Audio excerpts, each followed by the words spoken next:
after President Recep Tayyip Erdogan talked to his U.S. counterpart Donald Trump last Friday. Foreign Minister Mevlut Cavusoglu told reporters that the American leader promised to halt arms deliveries to the People's Protection Unit's YPG terrorists, the military wing of the PKK-affiliated Democratic Union Party (PYD). This statement dropped like a bombshell and created euphoria among Turks that at last the U.S. had seen the realities that arming YPG terrorists in Syria was a grand mistake.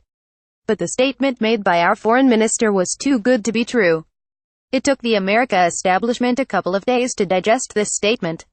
Then on Monday, the Pentagon announced the U.S. will continue its partnership with the Syrian Democratic Forces (SDF), where the YPG is a major player, but not to antagonize Turkey. The Pentagon also said they had previously told Turkey that the arms provided to the terrorists would be limited, mission-specific, and provided incrementally to achieve military objectives.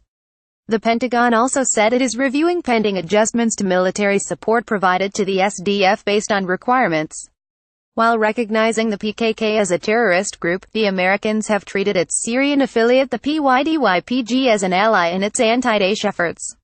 Yet, so-called PYD-YPG militants have embarrassed the Americans when they captured Raqqa and displayed huge portraits of Abdullah Öcalan, the PKK chieftain.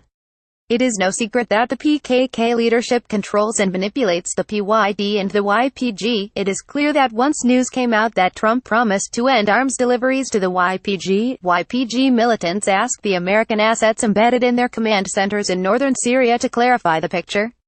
Thus, the Americans had to ease the YPG concerns that they are not abandoning them.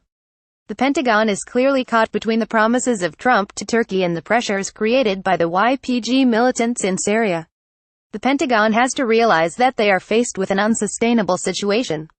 Despite promises by Trump, it is clear the Pentagon is inclined to provide support to the PYD-YPG. Yet, now that Daesh is finished, it is clear that the insistence to provide arms to YPG militants has another motive. The Pentagon would be making a colossal mistake if they think they can use the YPG against Iran and Russia in Syria. Iran has already said the YPG should vacate Raqqa and hand over the regions east of the Euphrates to the Assad regime, and has hinted it will use force to achieve this goal. Now is the time for President Trump to show leadership and stand by his words. It is time the American administration creates a viable Syria policy.